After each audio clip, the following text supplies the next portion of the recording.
سيدنا ومولانا رسول نبي أمين مكين حديد رؤوف رحيم أما بعد فأعوذ بالله من الشيطان الرجيم بسم الله الرحمن الرحيم قال الله تعالى في القرآن المجيد وَلَقَدْ يَسَّرْنَا الْقُرْآنَ لِلذِّكْرِ فَهَلْ مِن مُّدَّكِرٍ صدق اللہ مولانا العظیم۔ معزز و محتشم حاضرین و سامعین، اللہ رب العزت کا بے حد و بے حساب احسان ہے جس کی توفیق سے آج ہم 27ویں شب رمضان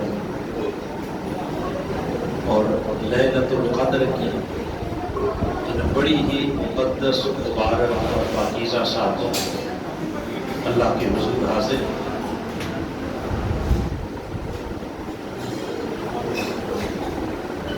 ماہ رمضان المبارک کا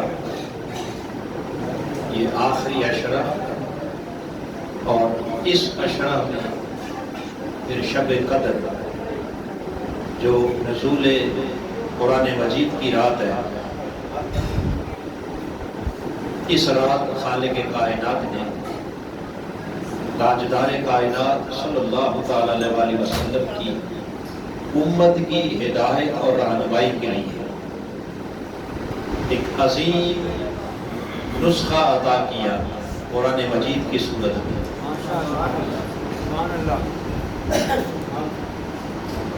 اور ایک ایسا ضابطہ عمل عطا کیا کہ جو انسان کو اس حیات دنیاوی میں بھی اور حیات اخروی دونوں جہاں میں حقیقی کامیابی کی ضمانت فراہم کرتا ہے۔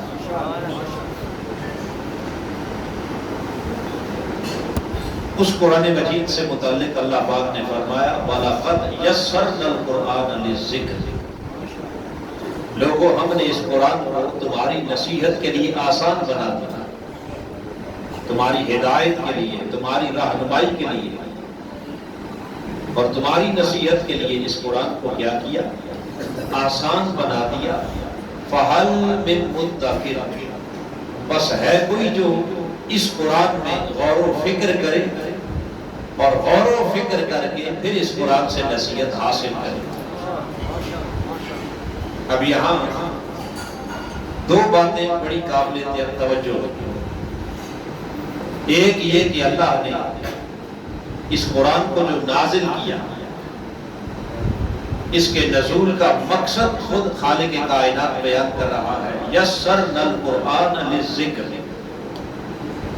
کہ ہم نے اس کلام کو آسان بنا دیا تمہاری نصیحت کے لیے، ہدایت کے لیے، رہنمائی کے لیے۔ پتہ یہ چلا کہ اس کتاب کا نزول محض حصول ثواب کے لیے نہیں ہے، بولیے محض حصول ثواب کے لیے، یعنی اس سب سے پہلے اس تصور کو سمجھنا ضروری ہے اور اس کنسپٹ کی کلیئرٹی بڑی ضروری ہے کہ بس خالی قرآن مجید کو پڑھ لیا، سن لیا اور اس سے اتنا ثواب مل جائے گا، اتنا اجر مل جائے گا، نہیں۔ رب کائنات نے فرمایا کہ اجر اور ثواب تو ملے گا ہی، مگر اس قرآن کے اتارنے کا اصل مقصود کیا ہے؟ للذکر، تمہیں نصیحت دینا، ہدایت دینا، رہنمائی دینا۔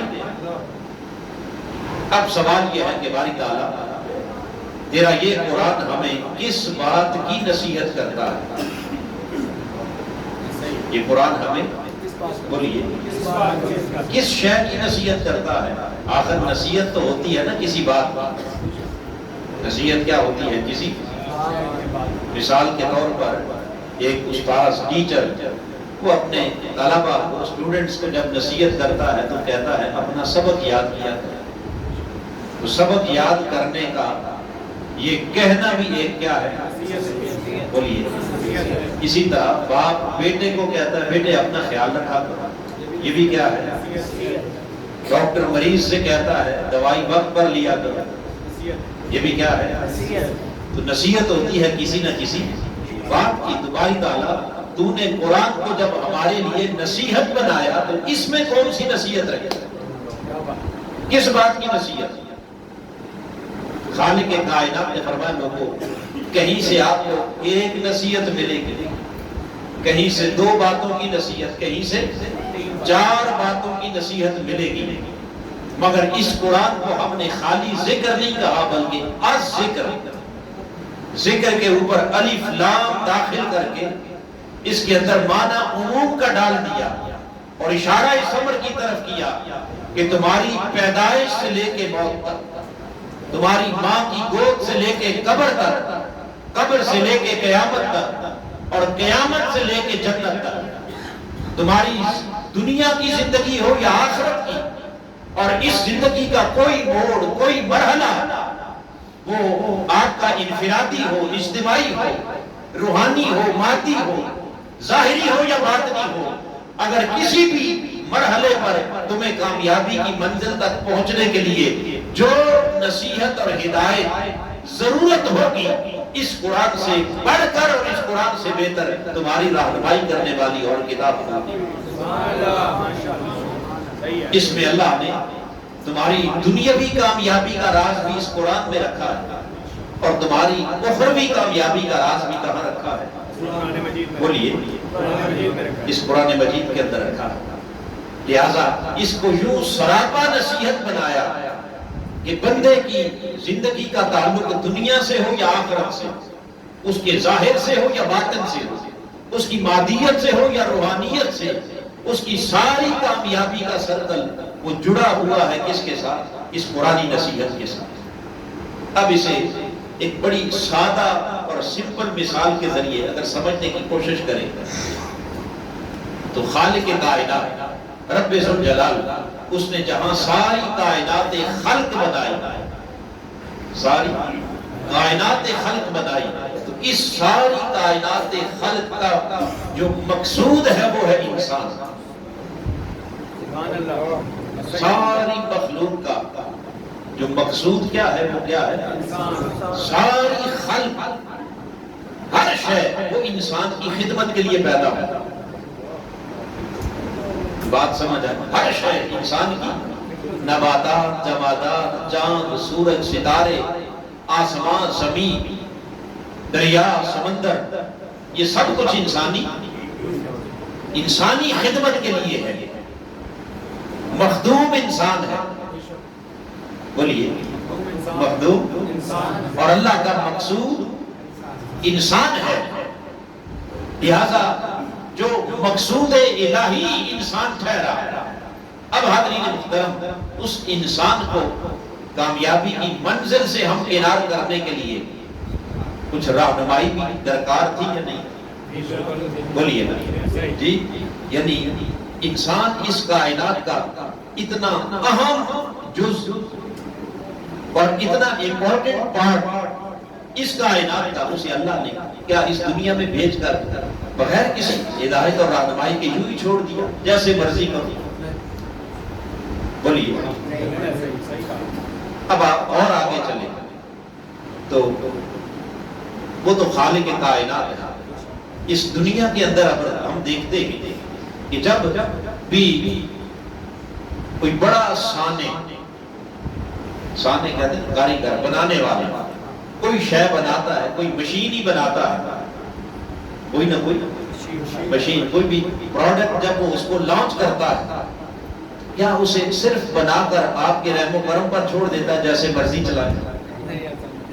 پھر بولیے، اسے چلانے کے لیے ساتھ ایک بکلیٹ ملتا ہے، چھوٹا سا کتابچہ، ہر مشین کے ساتھ، چھوٹی ہو یا بڑی ہو، جتنی اس میں کمپلیکیشنز ہوں گی اور جتنی وہ یعنی مشکل اس کی کا آپریشن ہوگا، اس کے لیے اتنی ہی کتاب بھی بڑی ہوگی، اس میں زیادہ اصول، ضابطے، قوانین لکھے ہوں گے، اس کو آپ نے ایسے چلانا ہے، یوں آف کرنا ہے، یوں آن کرنا ہے، اتنی جو ڈگری سینٹی گریڈ پر اس کو رکھنا ہے، فلاں کام کے لیے اس کو یوں استعمال کرنا ہے. تو ہر مشین بنانے والے نے اس مشین کے ساتھ کیا بنایا؟ بک بنائی. وہ کتابچہ آپ کو دے دیا. اسے کہتے ہیں الذکر. اسے کیا کہتے ہیں؟ یہ ہے الذکر، یہ ہے نصیحت، کہ یہ اصول ہیں اور بنانے والے سے بہتر کوئی نہیں جانتا کہ اسے کیسے چلانا ہے، اس سے زیادہ فائدہ کیسے اٹھانا ہے، اسے زیادہ پروفٹیبل کیسے بنانا ہے. یہ بنانے والے سے اچھا بولیے، کیونکہ وہ زیادہ بہتر جانتا ہے کہ میں نے اسے کیسے بنایا، اس کے اندر کیا کیا خوبیاں رکھی اور اس کو کیسے کیسے استعمال میں لایا جا سکتا ہے. وہ ساری ڈیٹیلز اس کتاب میں دے دی جاتی ہے. اب حاضرین محترم، مجھے اپنے ایمان سے بتائیے کہ ایک بالکل ان نون شخص، اسے اس مشین کے بارے میں کچھ معلومات نہیں، اور وہ اس بک کو اسٹڈی کیے بغیر، وہاں سے اس کے اصول، ضابطے، قوانین وہاں سے پڑھے بغیر یا کسی سے پوچھے بغیر وہ سب کچھ اٹھا کے ایک طرف رکھ دے اور کہے جی میں تو خود بڑا سمجھدار آدمی، میں نے اسے کیا کرنا ہے، ایسے چھوٹا سا کتابچہ دے دیا، میں اس کو خود بہتر چلا سکتا ہوں. اگر وہ اپنی مرضی سے چلائے گا تو اسے فائدہ ہوگا یا نقصان؟ کیا ہوگا؟ اسے نقصان ہی نقصان. اسے کبھی بھی فائدہ تبھی ہوگا کہ جب وہ ان اصولوں کے مطابق چلائے گا جو اصول اس مشین کے بنانے والے نے آپ کو ساتھ بطور نصیحت بھیج دی، بطور رہنمائی. وہ گائیڈ بک ہے آپ کے پاس. اب اگر دنیا کی ایک چھوٹی سی مشین ہے کہ موبائل ہی آپ لیتے ہیں، اس کے ساتھ بھی آپ کو بک ملتی ہے یا نہیں ملتی؟ جی، چھوٹی سی ایک ڈیوائس لیتے ہیں تو اس کے ساتھ بھی کوئی نہ کوئی ہدایت نامہ ملتا ہے، چھوٹا ہو یا تو بھلا کیسے ہو سکتا ہے کہ ایک انسان جیسا اس کائنات کا اہم ترین فرد، جس کے لیے کائنات بنی، جس کے لیے زمین و آسمان بنے، جس کے لیے نباتات جمادات بنے، جس کے لیے ساری کائنات کی رب کائنات نے بزم سجائی، اس انسان کے لیے اس اہم ترین جزو کائنات کو بنا کر کیا اللہ رب العزت نے ایسے ہی حالات کے رحم و کرم پر چھوڑ دیا کہ جیسے مرضی اس کی مشین کو چلا لے اور جیسے مرضی اپنی لائف کو، اپنی زندگی کو چلا لے؟ نہیں، اس نے اس انسان کو کامیابی کی منزل سے ہمکنار کرنے کے لیے اس کے ساتھ جو نصیحت نامہ، ہدایت نامہ، گائیڈ بک اس انسان کے کامیابی کے لیے عطا کی، اس کتاب کا نام قرآن. اس کتاب کا نام فرمایا انسان چونکہ تجھے اتنا اہم بنایا ہے تو تیری ہدایت کے لیے کوئی کتاب بھی معمولی کتاب تو نہیں ہو سکتی، تیری نصیحت کے لیے کوئی معمولی کتاب، پھر کتاب بھی ایسی عظیم عطا کی کہ فرمایا اس کتاب کی اپنی عظمت تو ایک طرف رہ گئی، جس رات وہ کتاب اتری ہے وہ رات بھی 1000 مہینوں سے اعلیٰ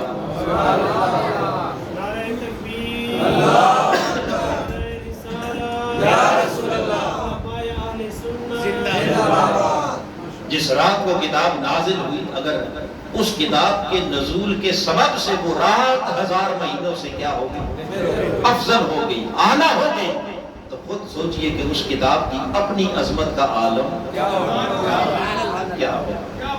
اس لیے خالق کائنات نے فرمایا بندے یہ کتاب یسرنا القرآن، ہم نے اس قرآن کو کیا کیا؟ آسان بنایا. کس مقصد کے لیے؟ لذکر، تیری نصیحت، ہدایت، رہنمائی کے لیے، ورنہ کہاں انسان اور کہاں خدا کا کلام. یہ سوچنے کا مقام ہے، کہاں انسان اور کہاں رب کا کلام، کہاں یہ ادنا انسان، حقیر انسان، معمولی انسان، اور کہاں رب کا وہ عظیم کلام. کوئی جوڑ بنتا نہیں، مگر اس نے کہا اے انسان چونکہ تیری رہنمائی مقصود تھی تو میں اعلیٰ، اشرف، برتر، عظیم ہو کر اپنے اس اعلیٰ کلام کو بھی تیری خاطر جو تیری سوچ سے، تیری فکر سے، تیری عقل سے بہت بلند تھا، اس کلام کو بھی یسرنا القرآن اپنے محبوب کے صدقے تیرے لیے اتنا آسان کر دیا تاکہ قدم قدم پر قدم اٹھانے سے پہلے اگر اس قرآن سے پوچھ کے چلے گا تو وہ ہر قدم پر تجھے نصیحت عطا تجھے رہنمائی فراہم کرے گا۔ گویا خالق کائنات نے اس انسانی مشینری کو چلانے کے لیے اور اسے نفع بخش بنانے کے لیے اور اسے کامیابی کی منزل سے ہمکنار کرنے کے لیے ساتھ جو ہدایت نامہ دیا، جو گائیڈ بک دی ہے، وہ کیا ہے؟ پھر بولیے قرآن۔ کبھی اس اینگل سے ہم نے قرآن مجید کا مطالعہ کیا، کبھی اس نقطہ نظر سے قرآن مجید کا جائزہ لیا، یا کبھی یہ خیال بھی آیا کہ ہماری ادھر بھی کوئی نہ کوئی رہنمائی اور نصیحت ہے۔ ہم ہر فیلڈ کے اندر جو شخص زیادہ سمجھدار ہوتا ہے اس سے رہنمائی لیتے ہیں یا نہیں لیتے؟ کاروبار کرنا ہو، بزنس کرنا ہو، جاب کرنی ہو، جس بھی فیلڈ میں آپ جاتے ہیں تو اپنے سے بہتر شخص سے کیا لیتے ہیں؟ نصیحت لیتے ہیں، رہنمائی لیتے ہیں۔ مگر ہم نے کبھی ادھر مڑ کے دیکھا کہ یہ قرآن بھی تو آخر ہماری نصیحت کے لیے آیا ہے، اور اس میں اللہ نے راز رکھا ہے اس دنیا کی کامیابی کا اور بولیے آخرت کی کامیابی کا۔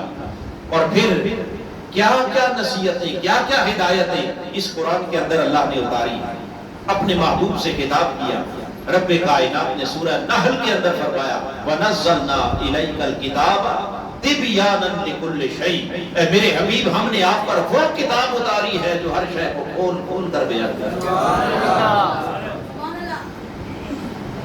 اور صرف اتنا ہی نہیں بلکہ سورہ بنی اسرائیل میں اللہ پاک نے فرمایا فَصَّلْنَاهُ كُلَّ شَيْءٍ تَفْصِيلًا، ہم نے اے حبیب آپ کے صدقے اس امت کو وہ قرآن عطا کیا ہے فَصَّلْنَاهُ كُلَّ شَيْءٍ تَفْصِيلًا، جس میں ہم نے ہر شے کی تفصیل، ہر شے کی تفصیل رکھی، ڈیٹیلز، حقائق، دقائق، باریکیاں، یعنی جس شے کی بھی تفصیل آپ کو درکار ہے رب کائنات نے فرمایا وہ ہم نے سب کچھ کہاں رکھا؟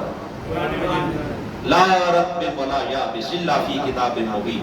سورہ الانعام میں فرمایا کہ خشک و تر میں سے کوئی شے، وہ سمندری زندگی سے ہو یا بڑی زندگی سے ہو، خشکی کی زندگی سے، اس سے متعلق کوئی شے ایسی نہیں جو ہم نے اس قرآن کے اندر نہ رکھی۔ تو سارے حقائق اور دقائق کہاں رکھے؟ علوم اور معارف کہاں رکھے؟ بولیے اس قرآن مجید کے اندر سب کچھ رکھا، اور کس حد تک رکھا؟ اب آئیے حضرت عبداللہ ابن عباس رضی اللہ تعالیٰ جو سب سے پہلے مفسر قرآن ہیں اور جنہوں نے قرآن خود صاحب قرآن کے قدموں میں بیٹھ کے سیکھا، جن کے سینے کے اندر اللہ نے معرفت قرآن رکھی، اور کوئی مفسر نہیں بن سکتا جب تک حضرت سیدنا عبداللہ ابن عباس کے قدموں کی خیرات نہ ملے۔ وہ حضرت عبداللہ ابن عباس کہتے ہیں کہ اس قرآن کی ہدایت، نصیحت اور اس کی رہنمائی کا دائرہ اتنا وسیع ہے کہ فرمایا لو دعلی اقال بعیر لوجدته فی القرآن، اگر میرے اونٹ کی نکیل بھی گم ہو جائے تو رب کی عزت کی قسم اپنے اونٹ کی گمی ہوئی رسی بھی قرآن کھول کے تلاش کر لے گا۔ سبحان اللہ۔ اونٹ کی رسی بھی کہاں سے؟ بولیے اب غازی آباد والوں کے لیے حیرت کی بات ہوگی کہ اونٹ کی رسی قرآن میں کہاں سے آ گیا؟ اونٹ کی رسی، بولیے علامہ صاحب ایسا ہی ہے۔ ہم نے تو بچپن سے یہی پڑھا سنا کہ قرآن ایک دینی کتاب ہے، ایک مذہبی کتاب ہے، اس میں تو نماز کا ذکر ہے، روزے کا ہے، حج زکوٰۃ کا ہے، حلال حرام کا ہے، تلاوت تسبیح کا ہے، اللہ کی عبادت سکھانے والی کتاب ہے۔ اونٹ کی رسی اور قرآن کا آپس میں کیا جوڑ ہے؟ خیال آتا ہے یا نہیں؟ بولیے اس کا جواب خود اللہ نے قرآن میں ہی دیا۔ ابھی آپ کو سورہ بنی اسرائیل کی آیت میں نے سنائی، رب کائنات نے فرمایا فَصَّلْنَاهُ كُلَّ شَيْءٍ، ہم نے ہر شے کی تفصیل کہاں رکھی؟ قرآن میں رکھی۔ ہر شے کی تفصیل کہاں؟ تو جب ہر شے قرآن میں آ گئی اب بتائیے اون کی رسی کوئی شے ہے یا نہیں؟ جی وہی تو شے ہے، اور رب کا قرآن کہتا ہے کہ جو شے ہے وہ قرآن میں ہے، جو شے ہے وہ کوئی شے قرآن کے دامن سے باہر، تو جو شے ہے وہ قرآن میں ہے، اور جو قرآن میں نہیں وہ شے ہی نہیں، اس کا وجود ہی نہیں۔ شے کیا ہے؟ رب کائنات کے دست قدرت سے تخلیق پانے والا ایک معمولی سے معمولی ذرہ، جس کو رب نے اپنے دست قدرت سے پیدا کیا، ایک رب کے سوا باقی ہر شے ہے، باقی سب کیا ہے؟ خدا شے نہیں، وہ ہر شے کا خالق بھی ہے، مالک بھی، اس کے علاوہ باقی سب۔ بولیے، ایک ذرے سے لے کے پہاڑ تک شے ہے، ایک قطرے سے لے کے سمندر تک شے ہے، زمین سے آسمان تک اور فرش سے عرش تک یہ سب شے ہے۔ اور قرآن کہتا ہے فصلناہ کل شیء، ہر شے کی تفصیل ہم نے اس قرآن میں رکھی۔ ہر شے کی تفصیل کہاں رکھی ہے؟ بولیے۔ اس سے معلوم یہ ہوا کہ اگر ہمیں کوئی شے قرآن سے نہ ملے، ہمیں ڈھونڈنے سے کوئی شے اگر قرآن سے بولیے نہ ملے، تو یہ قصور قرآن کا نہیں، یہ قصور آپ کی نظر کا ہو سکتا ہے، وہ قصور ہماری نگاہ کا، ہمارے علم کا، ہمارے دیکھنے کی کمی ہو سکتی ہے، قرآن میں کمی۔ ہاں، دیکھنے والی آنکھ عبداللہ ابن عباس کی ہو تو اونٹ کی گمی ہوئی رسی میں قرآن کھول کے تلاش کر، تو سب کچھ اللہ نے کس میں رکھا ہے؟ بولیے، کل شیء، ہر شے کی تفصیل، ڈیٹیلز، باریکیاں، حقائق، دقائق، اور کچھ بھی جب قرآن کے دامن سے باہر نہیں رکھا۔ اور پھر اگر قرآن مجید کا عمیق نگاہوں سے مطالعہ کریں تو اللہ پاک نے اس قرآن مجید کے اندر جو پیچھے ماضی میں ہو گیا وہ بھی قرآن میں رکھ دیا، جو آج ہو رہا ہے وہ بھی، اور جو آئندہ مستقبل میں قیامت تک ہونے والا ہے وہ بھی رکھا یا نہیں رکھا؟ بولیے نا، یعنی بما کان و بما هو قائل الی یوم القیامہ، ماضی کا علم بھی قرآن میں، حال کا علم بھی، مستقبل کا علم بھی، بولیے قرآن میں۔ آپ ماضی کے اندر اگر جھانکنا چاہیں تو آپ کو انسانیت کی ابتدا سے لے کر آج کے دن تک پوری انسانی ہسٹری بھی قرآن ہی دیتا ہے، اور آگے اس انسان نے کدھر جانا ہے، اس کا اینڈ کیا ہونا ہے، اس کی منزل کیا ہے، اس نے کہاں کہاں سے گزرنا ہے اور کہاں تک پہنچنا ہے، وہ آگے مستقبل کے ہونے والے سارے احوال کا ذکر بھی کہاں ہے؟ بولیے، تو قرآن کے دامن سے تو جب کوئی شے باہر نہیں رہی، تو ماضی بھی قرآن میں آ گیا، حال بھی قرآن میں، مستقبل بھی، بولیے، اور ہر چھوٹی سے چھوٹی شے بھی کہاں، اور بڑی سے بڑی شے بھی کہاں، اور ہر شے کی تفصیل بھی کہاں، ڈیٹیلز بھی کہاں۔ جب اتنا کچھ اس قرآن میں آ گیا، اب سوال پیدا ہوا کہ باری تعالیٰ تو نے سب کچھ تو رکھا قرآن میں، سب کچھ کہاں رکھا؟ بولیے، قرآن میں رکھا ہے۔ اے قرآن اتارنے والے، ذرا یہ بتا تو نے اس قرآن کو کہاں رکھا؟ اس قرآن کو بولیے، سب کائنات تو قرآن میں سما گئی، اب اس نے کہاں سمانا ہے؟ اسے کدھر رکھا ہے؟ خود سورہ حشر کو پڑھی، اللہ پاک نے جواب دیا، فرمایا لوگوں پوچھتے ہو کہ میں نے اسے اتار کر کہاں رکھا؟ اب آئیے، رب کائنات نے فرمایا لو انزلنا ھذا القرآن علی جبل لرأیتہ خاشعا متصدعا من خشیۃ اللہ، اگر اس قرآن کو پہاڑوں پر اتارتا تو پہاڑ ریزہ ریزہ ہوتا، پہاڑ پتھر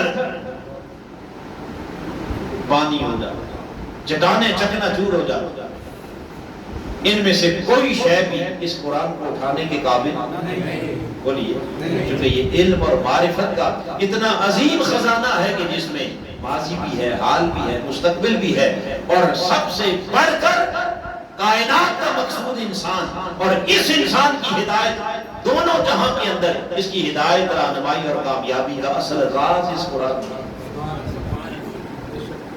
علم و معرفت کا اس سے بڑا خزانہ اور بولیے ہے کوئی؟ اب اگر تھوڑی سی اس پر دو جملوں میں بات کروں کہ یہ علم اور معرفت کا کتنا بڑا خزانہ ہے، تو حاضرین محترم یاد رکھ لیں، اسلامی دنیا کے اندر اسلامک لٹریچر کو اگر آپ دیکھیں تو اس وقت دنیا کے اندر لاکھوں نہیں کروڑوں کتابیں، کتنی جی اسلام کے مختلف سبجیکٹس کے اوپر، ٹاپکس کے اوپر کتنی، لاکھوں نہیں بلکہ کروڑوں بکس کا ذخیرہ۔ یہ سارا ذخیرہ نکلا کس سے؟ اب بولیے جی، ایک ہی کتاب سے، ارے ایک کتاب جو پھیلتی گئی، اسی کتاب کی وضاحت میرے آقا نے اپنی زبان سے کی تو حضور کی حدیث بن گئی۔ اسی کتاب کے احکام آقا نے سمجھائے تو کیا بن گئے؟ لاکھوں حضور کی حدیث، وہ بھی اسی قرآن سے نکلی، اسی قرآن کی وضاحت ہے، اسی قرآن کو سمجھانا ہے، اسی قرآن کو دلوں میں اتارنا ہے۔ اور پھر آقا علیہ السلام کی احادیث کے اوپر شروعات، پھر اس قرآن مجید کے اوپر تفاسیر، پھر ان تفاسیر کے اندر آگے احکام کو الگ کرنا، پھر احکام کے اندر اس میں تمام شرعی حکم اور ان کے اوپر ان ڈیٹیلز کتابوں کا لکھا جانا، اور پھر اس قرآن مجید کے اندر پائے جانے والے ہر موضوع پر الگ الگ کتاب کا، یعنی یہ لاکھوں کروڑوں کتابوں کا جو علم کا ذخیرہ پوری دنیا میں گردش کر رہا ہے، اس کا مرکز و محور کون ہے؟ اس کا منبع و سرچشمہ کیا ہے؟ یہ سارا علم نکلا کہاں سے، پھیلا کہاں سے؟ پھر بولیے جی، حتیٰ کہ یہ سائنسی ایجادات کا علم، اس کا مرکز و محور بھی قرآن ہے۔ یہ جدید ٹیکنالوجی، اس کے سارے تصورات بھی کہاں سے نکلے؟ بولیے۔ تو اس قرآن کے اوپر آج 14 صدیاں بیت گئی، ریسرچ ہو رہی ہے اور اتنا کچھ پھیل گیا، اور خدا جانے آگے کئی ہزار سالوں تک اور ریسرچ ہوتے ہوتے اس قرآن سے کتنا کچھ نکلے گا، کوئی تصور نہیں کر سکتا کہ اللہ نے کتنا بڑا علم اور معرفت کا ایک ذخیرہ آقا علیہ السلام کی امت کو عطا کیا۔ یہ جو علم اور معرفت کا عظیم خزانہ ہے، جس کی کوئی انتہا ہی نہیں اس سمندر کی، اس کے بارے میں اللہ پاک نے فرمایا کہ اگر میں اسے پہاڑوں پر اتارتا تو پہاڑ، اب توجہ کریں، پہاڑ پتھر پھٹ جاتے، چٹانیں چکنا چور ہو جاتی، کیونکہ وہ اس بوجھ کو اٹھانے کے قابل، بولیے قابل نہیں تھے۔ جب پہاڑ نہ اٹھا سکا، پہاڑ پتھر نہ اٹھا سکا، چٹانیں نہ اٹھا سکا، اور پھر سورہ احزاب کی آخری آیت کریمہ میں اللہ پاک نے فرمایا کہ یہ اتنا بڑا خزانہ ہے جسے زمین و آسمان بھی نہیں اٹھا سکتا۔ یہ اتنی بڑی امانت ہے جسے زمین و آسمان بھی اٹھانے سے قاصر آ گئے، انکاری ہو گئے۔ عرض کی باری تعالیٰ ہم اس قابل، تو جب کوئی نہ اٹھا سکا، جب نہ پہاڑ اٹھا سکے، نہ پتھر اٹھا سکے، نہ زمین اٹھا سکی، نہ آسمان اٹھا سکا، تو فرمایا جب کوئی نہ اٹھا سکا تو پھر ہم نے اس قرآن کو کہاں رکھنا تھا؟ علم اور معرفت کے اس سارے خزانے کو ہم نے اپنے محبوب کے قلب مبارک میں رکھا۔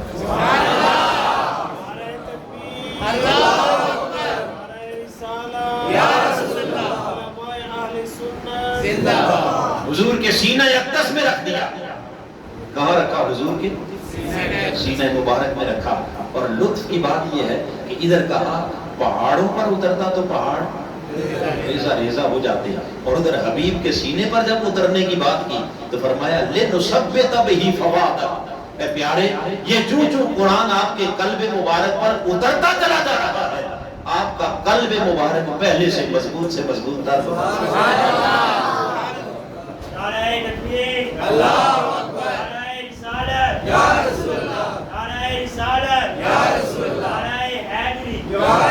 اب جس کے بوجھ سے پہاڑ پھٹ رہے ہیں، چٹانیں ٹوٹ رہی ہیں، وہی قرآن جب سینہ رسول پر اترتا ہے لِنُثَبِّتَ بِهِ فواد، آپ آقا کا قلب مبارک اس قرآن کی برکت سے پہلے سے بھی مضبوط ہو رہا ہے، مستحکم، تو گویا وہ قرآن سماتا جا رہا ہے۔ اب حاضرین محترم، علم اور معرفت کا وہ خزانہ جو کہیں نہ سما سکا، زمین و آسمان میں نہ سما سکا، پہاڑوں پتھروں اور چٹانیں جس کو نہ اٹھا سکی، وہ سارا خزانہ علم سما گیا کہاں؟ اب بولیے کہاں؟ سینہ، ساری کائنات سما گئی قرآن میں، ما کان و ما یکون کے سارے علوم سما گئے قرآن میں، اولین اور آخرین کے سب حقائق سما گئے قرآن میں، ہر شے کی باریکیاں اور دقائق سب آ گئے کہاں؟ قرآن میں، اور سارے کا سارا قرآن سما گیا سینہ مصطفیٰ میں۔ اب علم اور معرفت کا وہ عظیم خزانہ جب رب نے اپنے محبوب کے قلب مبارک میں رکھ دیا، اب ذرا سوچ کے بتائیے کائنات کا کون سا علم ایسا رہ گیا جو رب نے اپنے حبیب کو عطا دیا؟ کون سی معرفت ایسی رہ گئی جو حضور کو عطا نہیں کی؟ کون سا عرفان ایسا رہ گیا جو اپنے حبیب کو عطا نہیں کی؟ اب کوئی گنجائش بچی باقی کہ کوئی کہہ سکے کہ حضور کو مولا تو نے بڑا دیا مگر فلاں فلاں دیا اور فلاں فلاں نہیں؟ کوئی کہہ سکتا ہے؟ اب یہ گنجائش رہ گئی کہ کوئی کہے کہ حضور کو اتنا علم تو تھا مگر اتنا نہیں، فلاں شے کا تھا فلاں کا۔ کتنا ناداں ہے وہ انسان جو آج تک اس میں الجھا ہوا ہے کہ حضور کو کتنا تھا اور کتنا فلاں کا تھا اور فلاں کا نہیں تھا۔ ارے میرے آقا کے علم مبارک کو اپنے عقل کے محدود پیمانے پر تولنے والے، اتنا اور جتنا کہنے سے پہلے مجھے یہ تو بتا کہ اس قرآن میں کتنا رکھا اور کتنا نہیں رکھا۔ یہ کہنا کہ فلاں شے کا تھا اور فلاں کا نہیں، مجھے کوئی بتائے تو صحیح کہ کون سی فلاں کا قرآن میں ہے اور کون سی فلاں کا بولیے۔ بیچنے والا تو کہہ رہا ہے فصلناہ کل شیء، میرے دست قدرت سے جو شے بھی تخلیق ہوئی میں نے اس کی ساری تفصیل تو اسی قرآن میں رکھ دی، کسی کو نظر آئے یا نہ آئے۔ اور جب سب کچھ قرآن میں رکھ کر قرآن حضور کے قلب مبارک میں رکھ دیا تو اس کا دوسرا معنی یہ ہوا کہ حبیب کائنات کی ہر شے کی تفصیل ہم نے آپ کے سینے میں رکھ دی، جو پیچھے ماضی میں ہو گیا وہ بھی، اور جو آج زمانہ حال میں ہو رہا ہے وہ بھی، اور جو آئندہ زمانہ مستقبل میں ہونے والا ہے وہ بھی۔ اے میرے محبوب، ہم نے آپ کو اتنا دیا وَعَلَّمَكَ مَا لَمْ تَكُنْ تَعْلَمْ وَكَانَ فَضْلُ اللَّهِ عَلَيْكَ عَظِيمًا۔ پیارے، ہم نے آپ کو علم کی دنیا کے اندر وہ سب کچھ سکھا دیا جو پہلے سے آپ جانتے نہیں تھے۔ کس کے ذریعے؟ اس قرآن کو سینے میں اتار کر۔ اور اگلا جو جملہ ہے بڑا خاص توجہ طلب ہے قرآن مجید کا، فرمایا وَقَانَ فَضْلُ اللَّهِ عَلَيْكَ عَظِيمًا، یہ تیرے رب کا محبوب تیرے اوپر بڑا فضل ہے۔ کیا ہے؟ بولیے۔ اب اس بڑے فضل کو سمجھنے کے لیے ذرا پھر میں آپ کو سورہ بنی اسرائیل کی طرف لے چلتا ہوں، جہاں تاجدار کائنات صلی اللہ تعالی علیہ وسلم سے رب کائنات نے فرمایا میرے محبوب یہ لوگ آپ سے یسألونک عن الروح، یہ آپ سے روح کے بارے میں سوال کرتے پوچھتے ہیں، انہیں بتا دو۔ اور کیا بتانا ہے؟ جو بڑی خاص بات توجہ طلب ہے، رب کائنات نے فرمایا میرے حبیب نے کہہ دو وما اوتیتم من العلم الا قلیلا، اے کائنات والو تمہیں تو اللہ نے اپنی بارگاہ سے نہیں عطا کیا علم مگر الا قلیل، تھوڑا سا۔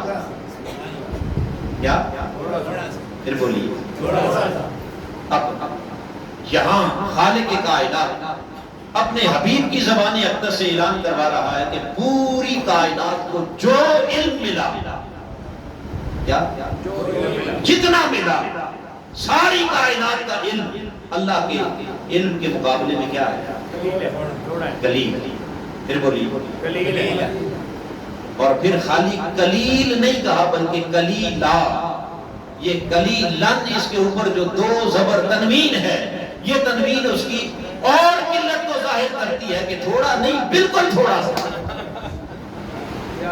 تھوڑا نہیں بلکہ بہت تھوڑا۔ اب یہ جو بہت تھوڑا کس کو ملا؟ پوری کائنات کو۔ اب پوری کائنات کے اندر اس بہت تھوڑے میں سب مفسروں کا علم بھی بہت تھوڑا ہے، سب محدثوں کا علم بھی، محققوں کا علم بھی، سائنٹسٹ کا علم بھی، بولیے، اور ستاروں پر کمندیں ڈالنے والوں کا علم بھی۔ اب آپ ذرا بہت وسعت میں جانے کے بجائے اگر ہم میں سے ہر ایک کے پاس یہ جو ایک ڈیوائس موبائل کی صورت میں موجود ہے، اس موبائل کے اندر اندر ریسرچ کرنے لگے تو کتنا علم ہے؟ کوئی حد ہے اس میں؟ پھر بولیے جی، یعنی شرق سے غرب کیا زمین سے آسمان تک عرش ہے آپ کی ہتھیلی پر جمع ہو گئی یا نہیں؟ بولیے، آپ جس شہر کو جہاں چاہیں دیکھنا چاہیں دیکھ سکتے ہیں یا نہیں؟ بولیے، کوئی شہر غیب کے پردے میں رہ گئے؟ ابھی آپ اگر اس کو آن کریں، امریکہ کے اندر اگر کوئی چیز دیکھنا چاہیں، کسی سے پوچھنا چاہیں، کسی سے بات کرنا چاہیں، کیا ممکن ہے یا نہیں؟ یعنی اس قدر خزانہ علم کے ہم تو اس کی بھی انتہا تک نہیں پہنچ سکتے کہ کیا کیا کچھ ہے، اور اس سے آگے اور بڑی بڑی ڈیوائسز اور خدا جانے کتنے کتنے علوم، اور ان تمام علوم کے اور ان تمام تحقیقات کے جو بانیین ہیں اور خالقین ہیں، جو سب کچھ بنانے والے، جنہوں نے اتنی ریسرچ کر دی، یہاں کہاں سے کہاں پہنچ گئے، سمندروں کی تہوں میں چلے گئے، اور ہواؤں فضاؤں اور خلاؤں کو چیرتے ہوئے مریخ اور مشتری پر اب جا کر کمندیں ڈال رہے ہیں، کہاں سے کہاں دنیا پہنچ گئی، مگر یہ سب رب نے کہا محبوب نے کہہ دو الا قلیلا، یہ تو تھوڑا سا کیا ہے، یہ تو ارے لوگوں سمندروں کی گہرائیوں سے لے کر خلاؤں فضاؤں تک اور دیگر سیارگان فلک تک کا علم اگر یہ تھوڑا سا ہے، یہ کیا ہے؟ اور یہ تھوڑا تو ابھی ہماری سمجھ میں آیا ہے، خدا جانے اگلی صدی میں کہاں چلا جائے گا، پھر اس سے اگلی صدی میں کہاں چلا جائے گا۔ آج مجھے بتائیے، جو آج علم کی وسعت ہے، آج سے 50 سال پہلے کون جانتا تھا ان حقائق؟ 50 کو بھی چھوڑیں، 10 سال پیچھے چلے جائیں، کسی کو کوئی خبر؟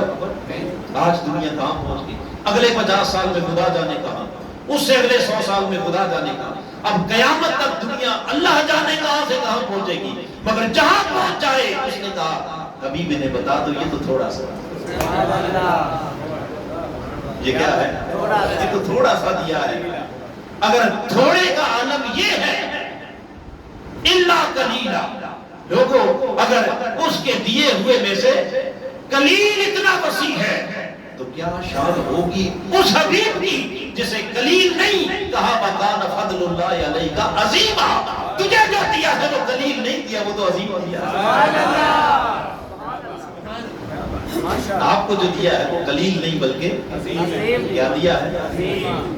تو قلیل والوں کا یہ حال ہے، عظیم والوں کا حال مگر کتنی بڑی بے وقوفی اور نادانی ہے کہ قلیل والے عظیم والے کے علم کو تولتے پھرے،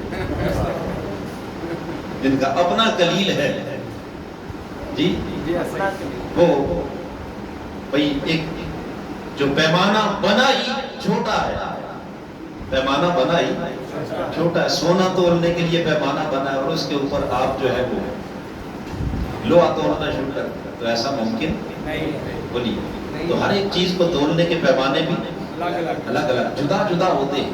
تو حاضرین محترم، بتا یہ رہا تھا کہ اگر قلیل کا عالم یہ ہے جو ہم دیکھ رہے ہیں، عظیم کا عالم بولیے کیا ہوگا؟ آئیے اس عظیم کو حضرت سیدنا فاروق اعظم رضی اللہ تعالیٰ، یہ صحیح بخاری صحیح مسلم کو اٹھائے، سیاستہ کو اٹھائے، سیدنا فاروق اعظم فرماتے ہیں کہ ایک روز قام فینا النبی صلی اللہ علیہ وسلم یوما، ایک دن حضور ہماری مجلس میں کھڑے ہوئے، صحابہ کرام سے فَأَخْبَرَنَا، حضور نے صحابہ سے خطاب کیا، اور اس خطاب کے اندر سیدنا فاروق اعظم کہتے ہیں فَأَخْبَرَنَا عَنْ بَدَئِ الْخَلْقِ حَتَّى دَخَلَ اہل الجنت منازلہم و اہل النار منازلہم، حضور نے اس کائنات کی تخلیق کے پہلے دن سے بات شروع کی، اس کائنات کی تخلیق کے آدم سے نہیں، اس سے پیچھے، فرشتوں سے نہیں شروع کی، اس سے بھی لوح و قلم سے نہیں، اس سے بھی عرش و کرسی سے نہیں، اس سے بھی خدا جانے کہاں سے شروع کی، ان بدأ الخلق، اللہ نے اس کائنات خلق میں پہلا وجود جب سے بنایا، وہاں سے حضور نے بات شروع کی، اور بیان کرتے کرتے کرتے کرتے پوری دنیا قیامت، حتی داخل اہل الجنت منازلہم و اہل النار منازلہم، یہاں تک کہ جنتیوں کے جنت میں چلے جانے تک اور دوزخیوں کے دوزخ میں اپنے ٹھکانوں پر پہنچ جانے تک کوئی شے ایسی نہ تھی جو میرے مصطفیٰ نے بتائی نہ۔ یہ ہے مقام فضل اللہ علیہ کا عظیم بات۔ حاضرین محترم، بس بات جو اصل جس کی طرف آپ کو لانا مقصود تھا وہ یہ کہ قلیل والوں کو جو کچھ ملا وہ بھی اسی قرآن سے ملا، اور عظیم والے کو بھی جو ملا وہ بھی اسی قرآن کے ذریعے عطا کیا۔ یہی قرآن حضور کے قلب مبارک میں رکھ کر کہا ادھر عظیم دے دیا، اور قیامت تک اسی قرآن پر ریسرچ کرنے والے یہیں سے ان علم کے معرفت کے سارے چشمے یہیں سے پھوٹتے رہیں گے، اور وہ جہاں تک بھی پہنچ جائیں گے کوئی دعویٰ نہیں کر سکتا کہ وہ قرآن کی سارے حقائق تک پہنچ چکا ہے، نہیں۔ رب کائنات نے فرمایا اس میں سے یہ تو سمندر ہے، اور اس سمندر سے ہم نے تو تمہیں دیا ہی کیا ہے، کلیم دیا۔ کیا دیا ہے؟ بولیے، کلیم۔ سو حاضرین محترم، بس ضرورت صبر کی ہے کہ ہم اپنی ہدایت اور رہنمائی کے لیے اتنا بڑا خزانہ، اتنا بڑا اور اتنی بڑی دولت جس کے پاس پڑی ہوئی، اتنا بڑا سمندر پاس سے بہ رہا ہو اور ہم اس کے کنارے پیاسے بیٹھے ہیں، اس کے کنارے کیا، اتنا بڑا خزانہ پاس پڑا ہوا اور ہم محتاج بیٹھے ہیں، ہم حاجت مند بیٹھے ہیں۔ اس سے بہتر ہماری حاجات کو پورا کرنے کے لیے اور ہماری ضروریات کو پورا کرنے کے لیے اور ہمیں رہنمائی اور ہمیں کامیابی کی منزل سے ہمکنار کرنے کے لیے اور اس سے بہتر نسخہ بولیے ہے، اس سے بہتر ہدایت نامہ، نصیحت نامہ اور کوئی نہیں۔ تو سب کچھ اللہ پاک نے کہاں رکھا؟ پھر بولیے قرآن میں۔ اور پھر قرآن کہاں رکھا؟ حضور کے قلب مبارک میں، اور پھر آپ کے قلب مبارک میں رکھ کر آپ کی زبان سے اسے جاری کیا۔ کہاں سے جاری ہوا؟ زبان رسول سے۔ جب یہ قرآن جاری ہوا اب خالق کائنات نے فرمایا وَلَقَدْ يَسَّرْنَا الْقُرْآنَ، لوگوں یہ تھا بڑا مشکل، تم کیا سمجھو میرے کلام کو، مگر یہ میرے محبوب کی زبان کا صدقہ ہے کہ اس مشکل کو تمہارے لیے آسان بنا دیا۔ اس مشکل کو تمہارے لیے کیا بنا دیا؟ کتنا آسان بنا دیا، کس قدر آسان بنا دیا۔ آئیے، ایک طرف کہا کہ یہ قرآن اگر پہاڑوں پر اترتا تو پہاڑ ریزہ ریزہ ہو جاتا، پتھر چٹانیں اسے اٹھا نہ سکتے، مگر دوسری طرف آج جب ہم آقا علیہ السلام کی امت میں دیکھتے ہیں تو کتنے حفاظ قرآن ہیں جنہوں نے پورا قرآن اپنے سینے میں اٹھا رکھا ہے یا نہیں؟ پھر بولیے، پورا قرآن سینوں میں سما گیا یا نہیں سما گیا؟ اور بعض چھوٹی عمر کے بچے ہیں جو ابھی بالغ بھی نہیں ہوئے، 10-12 سال کے، ان کے سینوں میں بھی قرآن سما گیا، وہ بھی حافظ قرآن بن گئے۔ ایک سوال تو ذہن میں آتا ہے کہ باری تعالیٰ تو کہہ رہا ہے کہ پہاڑوں پر آتا تو پہاڑ پھٹ جاتے، یہ معصوموں نے سینوں میں پورا قرآن اٹھا لیا، یہ سینے کیوں نہیں پھٹے؟ یہ دل ریزہ ریزہ، کیا قرآن بدل گیا؟ قرآن تو وہی ہے، قرآن بولیے، اگر قرآن وہی ہے تو پھر فرق کہاں ہے؟ ادھر پہاڑوں پر اترتا وہ پھٹ جاتے، ادھر دلوں پر آیا وہ اسی طرح برقرار ہے۔ بس اس کا جواب حاضرین محترم اسی سورہ حشر کی آیت میں اللہ پاک نے فرمایا لو انزلنا، ذرا غور تو کرو، اگر اس قرآن کو ہم اتارتا، بات سمجھ آئے، اگر اس قرآن کو بولیے ہم اتارتے، یعنی براہ راست اللہ کی بارگاہ سے قرآن آتا، تو پھر تو پہاڑ بھی اٹھانے کے قابل، پتھر بھی اٹھانے کے قابل، ہر شے ریزہ ریزہ ہو جاتی۔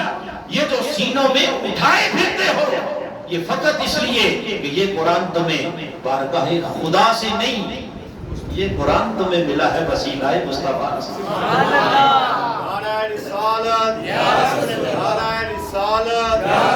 اس قلب رسول کے توسل نے یسرنا القرآن، اسے آسان کر دیا، ورنہ وہاں سے ڈائریکٹ آتا، پھر دیکھتے قرآن کون اٹھا، پھر تو پہاڑ بھی پتھر بھی پھٹ جاتا، چٹانیں چکنا چور ہو جاتی۔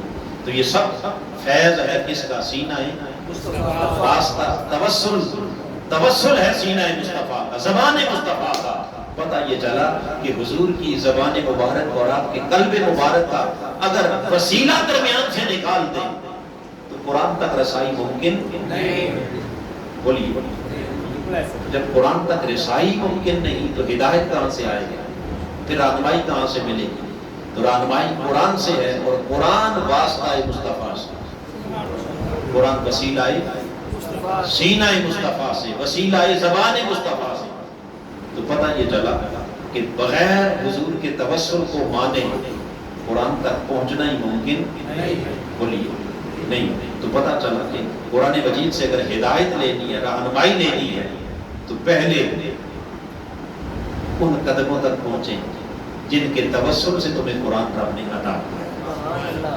لہٰذا حاضرین محترم، بات ختم کرتے ہوئے آقا علیہ السلام کی حدیث پر بات ختم کر رہا ہوں۔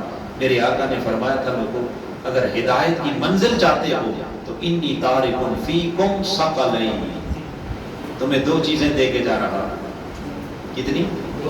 اب ایک شے سے ہدایت اور رہنمائی ممکن، ایک شے سے منزل، حضور نے فرمایا منزل تک پہنچنے کے لیے ثقلین، دو خزانے، اور دو خزانے کیا ہے؟ فرمایا کتاب اللہ، ایک اللہ کی کتاب قرآن، اور دوسرا ایک روایت میں فرمایا فی روایت اہل بیتی اطرتی وفی روایت سنت، ایک میں کہا اپنی سنت اور دوسری میں کہا اپنی اہل بیت۔ اب سنت بھی حضور کی، اہل بیت بھی، بولیے سنت تعلیم ہے، اہل بیت اس کا عملی نمونہ ہے، مگر دونوں نسبتیں کس کی ہیں؟ حضور علیہ السلام کی۔ تو حاضرین محترم، سنت ہو گئی اور اہل بیت ہو گئی نسبت مصطفیٰ، اور کتاب اللہ، قرآن اللہ کی کتاب۔ میرے آقا نے فرمایا ما ان تمسکتم بہما لن تضلوا، جب تک دونوں کو تھامے رکھو گے کبھی گمراہ نہیں ہوگے۔ یہ نقطہ خاص توجہ طلب ہے، جب تک بولیے تمسکتم بہما، جب تک دونوں کو تھامے رکھو گے کبھی گمراہ نہیں ہوگے، ہدایت کی منزل کو پا لو گے۔ پتہ چلا کہ دونوں میں سے کوئی ایک شے بھی اگر چھوٹ جائے تو بندہ ہدایت کو پا نہیں سکتا۔ نعرہ تکبیر، نعرہ رسالت، نعرہ حیدری، کوئی ایک نسبت بھی چھوٹ گئی تو پھر ہدایت چلی گئی۔ ہدایت کی منزل اس کے لیے ہے جس کے ہاتھوں میں دونوں نسبتیں، اور وہ دونوں نسبتیں کیا ہیں؟ ایک نسبت قرآن ہے اور ایک نسبت مصطفیٰ۔ نسبت قرآن اور نسبت مصطفیٰ، پھر بولیے نسبت مصطفیٰ۔ اور بس سادہ معنی کیا ہے؟ ما ان تمسکتم بہما کا، کہ لوگوں اگر ہدایت کی منزل چاہتے ہو، ایک ہاتھ میں قرآن تھام لو، ایک ہاتھ میں دامن مصطفیٰ، ایک ہاتھ میں در رسول کو تھام لو، ایک ہاتھ میں دامن قرآن کو تھام لو، پھر کبھی گمراہ، پھر کبھی راہ حق سے ہٹو گے، بھٹکو گے۔ اور اگر دونوں میں سے کوئی ایک دامن بھی چھوٹ گیا، قرآن پڑھتے رہے زندگی بھر مگر حضور کی نسبت سے محروم رہے، ہدایت نہیں ملے۔ حضور کے عشق کے نعرے لگاتے رہے مگر قرآن سے دور ہو گئے، ہدایت بولیے نہیں ملے گی۔ حاضرین محترم، پیغام رمضان، پیغام شب قدر اور پیغام قرآن یہ ہے کہ آؤ دونوں نسبتوں کو یکجا کریں، دونوں نسبتوں کو کیا کریں۔ اور میں نے کہا تھا کہ اس حدیث پر بات ختم کر رہا ہوں۔ آج جس دور سے ہم گزر رہے ہیں اس دور میں اگر آپ دیکھیں ڈیپلی دیکھیں تو جو بہت زیادہ قرآن پر زور دیتے ہیں وہ حضور کی نسبت سے خالی نظر آتا ہے، ایسا ہی اور جو بہت زیادہ عشق کی باتیں کرتے ہیں وہ قرآن سے دور نظر آتے بے شک ہیں۔ ہے، سچ ہے یا ایسا ہی نہیں؟ ہے۔ بولیے، حضور کے عشق کی بات کرنے والے بھی اور اہل بیت کے عشق کی باتیں کرنے والے ان کے لیے ان کے ساتھ محبت، عقیدت، بہت کچھ ان کے بارے میں کہنے والے وہ پریکٹیکلی قرآن سے کیا ہے، دور ہے۔ ایسا ہے یا نہیں؟ تو خالی ایک طرف سے کٹ گئے دوسری طرف جتنے بھی جڑ جائیں تو ہدایت گمراہی رہتی ہے۔ تو ہدایت پانے کے لیے ضروری ہے کہ بس قرآن سے بھی جڑے ہوں، حضور کے عشق اور محبت سے بھی جڑے ہوں، اور حضور کے اہل بیت سے بھی۔ دونوں نسبتیں بیک وقت نہ ملے تو ہدایت کی منزل بولیے۔ میں نے کہا نا کہ الا ماشاء اللہ اکثر و بیشتر ایسے ہے کہ قرآن کی بات کرنے والے ان کے دل اہل بیت اور حضور کی محبت سے دور ہے۔ اور ادھر عشق کی بات کرنے والے وہ پریکٹیکلی قرآن سے۔ تو کوئی پلیٹ فارم ایسا بھی چاہیے تھا کہ جہاں دونوں نسبتیں اکٹھی مل جائیں۔ دونوں نسبتیں کیا؟ پھر بولیے، جہاں سے اہل بیت کی محبت کی خیرات بھی ملے اور قرآن کی خیرات بھی ملے، جہاں سے حضور کے عشق کی خیرات بھی ملے اور تعلیم قرآن کی بھی خیرات ملے۔